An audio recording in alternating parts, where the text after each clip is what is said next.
بیان ہے تیرا ذکر کرتے کرتے یہ مقام۔ السلام علیکم ورحمۃ اللہ وبرکاتہ، ویلکم۔ کیوں رہا ہوں میں ہنس وس نہیں رہا ہوں، میں اصل میں اس بات پہ ہنس رہا ہوں کہ جو مسئلہ ہی نہیں ہے اسے ہم نے اتنا بڑا مسئلہ بنایا ہوا ہے۔ یہ جو گفتگو کہ کوئی ایسا مسئلہ نہیں ہے، کوئی بڑا اختلاف نہیں ہے۔ مفتی صاحب ایک سوال میں نے ادھر کیا تھا اور بات چونکہ آگے نکلی، میں آپ سے پوچھنا چاہوں گا کہ بھئی دو چیزیں رسول اللہ صلی اللہ علیہ وآلہ وسلم ہمارے چھوڑ گئے ہیں، ایک کتاب اللہ کی، ایک اپنی سنت۔ تو بس یہ ہدایت کے لیے کافی ہیں؟ کچھ حضرات کا یہ دلیل ہے ان کے پاس کہ جب یہ ہدایت کے لیے کافی ہیں، تیسرے کا تذکرہ تو نہیں ہوا، تو فقہ جو ہے وہ تو تیسرا شعبہ ہے۔ اصل میں بات یہ ہے کہ کسی بھی قرآن کی آیت یا احادیث کو باقی تمام احادیث اور آیت اور حکم الہی سے نہیں دیکھا جائے گا۔ اگر کسی حدیث میں ایک جگہ پہ یہ ذکر مل جاتا ہے، ترکت فیکم امرین، میں تمہارے درمیان دو چیزیں چھوڑ کے جا رہا ہوں، صحیح، اگر تم اس کو تھامو گے تو گمراہ نہیں ہو جاؤ گے، کتاب اللہ سنت رسول۔ تو ایک تو یہ حدیث موجود ہے، لیکن دوسری طرف ہم دیکھتے ہیں کہ نبی کریم علیہ السلام کی حدیث بھی موجود ہے کہ حضرت معاذ بن جبل رضی اللہ تعالیٰ عنہ کو آپ یمن کا قاضی کر بھیجتے ہیں، یہ ابو داؤد شریف کی حدیث ہے، صحیح۔ آپ جب قاضی بناتے ہیں، پوچھتے ہیں اے معاذ تم کوئی مسئلہ آئے گا کیسے حل کرو گے؟ تو حضرت معاذ بن جبل عرض کرتے ہیں یا رسول اللہ کتاب اللہ سے۔ تو حضور علیہ السلام فرماتے ہیں کہ اگر کتاب اللہ میں نہ پاؤ فَإِن لَمْ تَجِدْ فِي کتاب اللہ، تو عرض کرتے ہیں یا رسول اللہ پھر میں سنت رسول میں دیکھوں گا۔ دو ماخذ ہو گئے۔ السلام نے فرمایا کہ فَإِن لَمْ تَجِدْ فِي سُنَّتِ رَسُولِ اللَّهِ، اگر تم نہیں پاؤ اللہ کے رسول کی سنت کے اندر پھر کیا کرو گے؟ حضرت معاذ عرض کرتے ہیں کہ پھر میں اپنی رائے سے اس مسئلے کو اخذ کروں گا۔ تو اب یہ جو آپ کہہ رہے تھے کہاں سے آیا، یہ بھی حدیث سے آیا۔ قرآن میں بھی آپ دیکھ لیں کہ قرآن کی بہت ساری کہ ایک مقام پہ آپ کو ملے گا اطیعوا اللہ واطیعوا الرسول، من یطع الرسول فقد اطاع اللہ، لیکن دوسری مقام پہ یہ بھی ملے گا کہ اطیعوا اللہ واطیعوا الرسول واولی الامر منکم۔ تو یہ اولی الامر کون ہے؟ مقصد کہنے کا یہ ہے کہ کتاب اور سنت، اصل فتویٰ، اصل حکم، عمل اسی پر ہوتا ہے، جتنے فتوے دیے جاتے ہیں، جتنے ائمہ ہیں۔ لیکن فقہ کا مطلب ہوتا ہے کتاب اللہ اور سنت رسول کو سمجھنا۔ تو جب دو چیزیں چھوڑ کے گئے رسول اللہ تو ہمیں اس کو سمجھنا ہے نا، تو فقہ اس کو سمجھنے کا نام ہے۔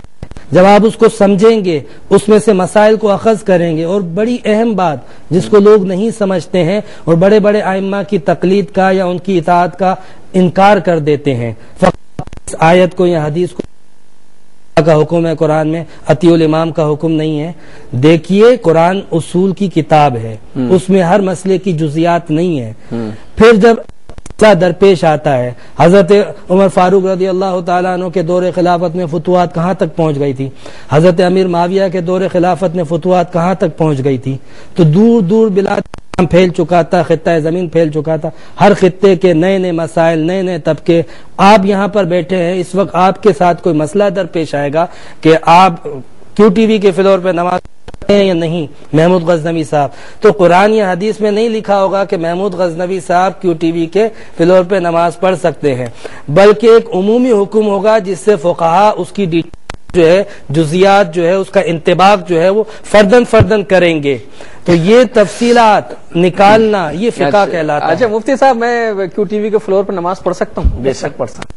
زمین تو نہیں ہے وہ تو اللہ نے رسول اللہ نے کہا کہ میری امت میں ساری زمین جو ہے وہ مسجد بنائی گئی ہے، تو یہ فلور تو زمین سے بہت اوپر ہے، زمین کے حکم میں ہوگا۔ ہاں لیکن بات یہ ہے کہ وہ بھی زمین پر ہی ہے۔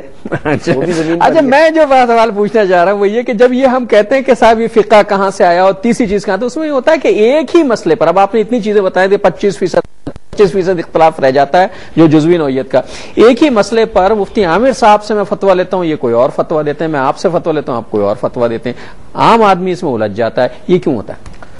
یہ بات یہ ہے، میں نے عرض کیا جہاں تک اصول کا تعلق ہے اس پر اگر آپ کوئی فتویٰ لیں گے، سوال لیں گے، اس پر کسی کا کوئی اختلاف نہیں ہوگا۔ صحیح۔ اور میں نے دوسری بات آپ کو یہ بھی عرض کی تھی کہ دین کے 5 شعبوں معاشرت سے متعلق سوال لیں گے، کسی بھی دنیا کے عالم اور مفتی سے لے لیں، آپ کو کوئی اختلاف سامنے نظر نہیں آئے گا۔ معاشرت پر لیں، حقوق پر لیں، فرائض اور واجبات پر لیں، کسی بھی اختلاف، اخلاقیات پر لیں گے کوئی اختلاف نہیں ہوگا، عقائد پر لیں گے کوئی اختلاف نہیں ہوگا.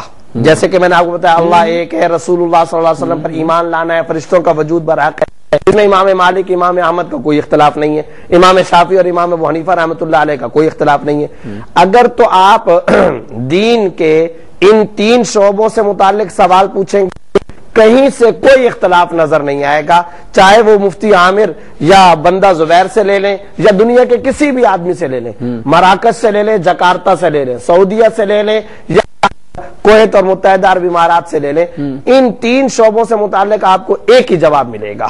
جہاں تک تعلق ہے دین کے 2 شعبوں کا، عبادات کا اور معاملات کا، اس پہ دیا تھا کہ جو 50% جو اصول ہیں اس پر بھی آپ کو کوئی اختلافی فتویٰ نہیں ملے گا.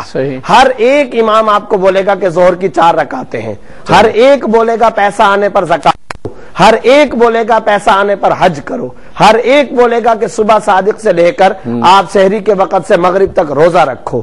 اس میں کسی کا کوئی اختلاف نہیں ہوگا. اب ڈاکٹر صاحب جو ہے وہ صرف 50% وہ بھی صرف 2 شعبوں میں، عبادات اور معاملات میں، اس میں بھی میں نے عرض کیا کہ 25% میں اختلاف ہے اور 25% جو اختلاف ہے وہ افضل اور غیر افضل کا ہے.